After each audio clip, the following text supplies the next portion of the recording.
Welcome to crime analysis. Cantonment MLA Lasya Patancheru దగ్గర జరిగిన road ప్రమాదంలో చనిపోయారు. ఈ సంఘటన చాలా బాధాకర విషయం. తండ్రి చనిపోయిన సంవత్సరంలోపే ఆమె కూడా చనిపోవడం ఆ ఇంట్లో విషాదం నెలకొంది.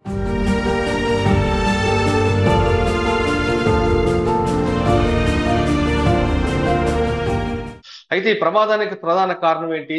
హై స్పీడా లేదు వెనక నుంచి ఎవరైనా గుద్ది వెళ్ళిపోయారా అనే కోణంలో పోలీసులు దర్యాప్తు చేయాల్సిన అవసరం ఉంది.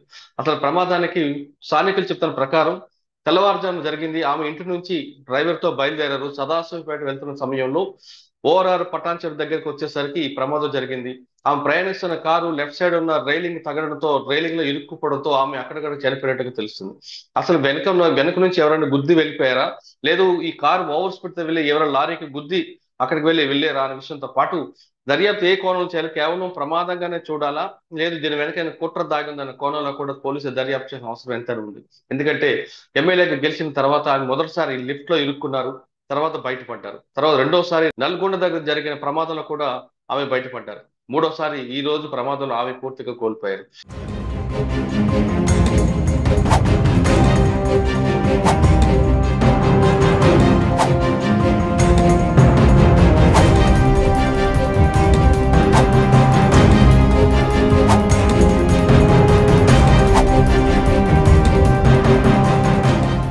దీని వెనక పోలీసుల దర్యాప్తు ఏ కోణంలో దర్యాప్తు చేయాలనే విషయంపై మనతో మాట్లాడడానికి రిటైర్డ్ పోలీస్ ఆఫీసర్ డాక్టర్ సర్వేశ్వర రెడ్డి గారు ప్రస్తుతం ఫోన్ లైన్ అందుబాటులో ఉన్నారు. ఆయన అడిగి పూర్తి వివరాలు తెలుసుకుందాం.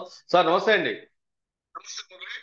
సార్, ఇప్పుడు కేసు చూస్తుంటే ఇది కేవలం యాక్సిడెంట్ కేసుగానే చూడాలా, లేదు దీని వెనక ఏమైనా కాన్స్పిరసీ ఉందని కోణంలో దర్యాప్తు చేయాలా?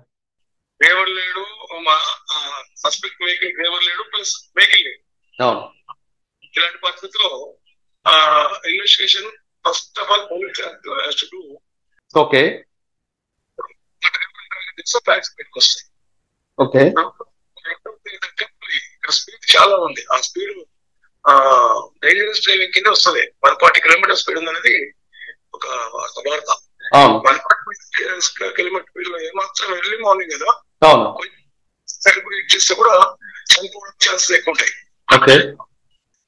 మూడవది, సడన్ గా బ్రేక్ అప్లై చేస్తే బ్యాక్ సైడ్ వెహికల్ వచ్చి ఎయిట్ చేస్తే ప్రెస్ అయ్యి కూడా చనిపోవడం చేస్తుంది.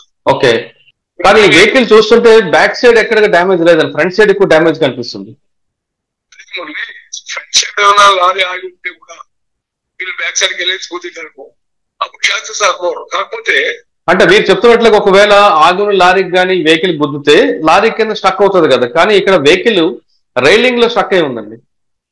రైలింగ్ స్టక్ అయి ఆగున్న వెహికల్ కూతున్నా కూడా ఒకసారి కిందికి వెళ్తుంది, లేదంటే టైమ్ ఆఫ్ ఇన్సిడెంట్ బట్టి లారీ సప్రెస్ ఎంత వరకు ప్రెస్ చేసింది అని దాన్ని బట్టి స్పీడ్ ని క్యాలిక్యులేట్ చేసుకుంటే కూడా తెలియదు. అంటే మీరు అన్నట్లుగా వెనక నుంచి వెహికల్ డాష్ ఇస్తే ఆ స్పీడ్ ని కంట్రోల్ చేయలేక రన్నింగ్ లో వెహికల్ కూడా గుద్ది లెఫ్ట్ సైడ్ రైలింగ్ వెళ్ళిపోవచ్చు కదా. అదొక ఛాన్స్ ఉంది. తర్వాత సడన్ గా సడన్ గా ఆటోమోస్ కొంచెం కట్టుకొట్టకపోతే కూడా స్టీరింగ్ స్టక్ అయ్యి రైడ్ కూర్చోవడం పోయి కొట్టవచ్చు. ఓకే,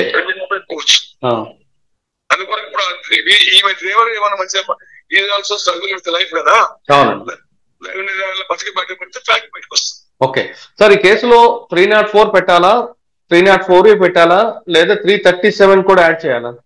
337 లేదు చెప్పలేదు. ఒక ఆమె ఆల్రెడీ చనిపోయింది కదా, 4 పెట్టేసి సరిపోతుంది. Minor injury, IPC 337 minor injury. ఈ అబ్బాయికి మైనర్ ఇంజరీ, ఈయన కూడా లైఫ్ అండ్ డెత్ లో ఉన్నాడు. సీరియస్ అని చెప్తున్నారు. 304 పెట్టడం కరెక్ట్. అంటే ఒకవేళ దీనివల్ల రుణదిగుడు యాక్షన్ పెట్టడానికి క్లోజ్ చేస్తారు కేసు. డ్రైవర్ వీళ్ళ డ్రైవర్ మిస్టేక్ ఉంటుంది. ఓకే, డ్రైవర్ ఎవరితో ఎమ్మెల్యే గారు డ్రైవర్ ఆయన కూడా ఇదైపోతే మాత్రం యాక్షన్ అయిపోయిన కింద కేసు క్లోజ్ చేస్తారు. ఓకే, లేదంటే negligence of driving and part of driver అన్న దాని కింద 304 కింద ఈయన ప్రాసిక్యూట్ చేస్తారు. సార్ 304 ఏ పెట్టచ్చా, 304 చాలంటారా? 304 ఏ మైనర్ పర్సన్మెంట్ సీరియస్ సెక్షన్ కాదు అది. అది యాక్సిడెంట్ అనే పాయింట్ ఆఫ్ వ్యూ క్రియేట్ చేసింది ఆ రోజుల్లో ఉండదని. ఓకే, యాక్సిడెంట్ అన్నప్పుడు out of control break failure కానీ ఎనీ మెకానికల్ డిఫెక్ట్స్ అయిన దాని నుంచి ఎట్లా ఆయన ఏం చేయగలుగుతారనే ఉద్దేశంతో పెట్టారు. ఓకే, లాస్య ప్రమాదం వెనక కరెక్ట్ దర్యాప్తు జరగాలంటున్నారు సర్వేశ్వర రెడ్డి గారు. దర్యాప్తు జరపడం కాదు, దీంట్లో కుట్రకోణం ఉందా పూర్తిగా దర్యాప్తు జరిగితే అసలు నిజం బయటకు వస్తుందని చెప్తున్నారు.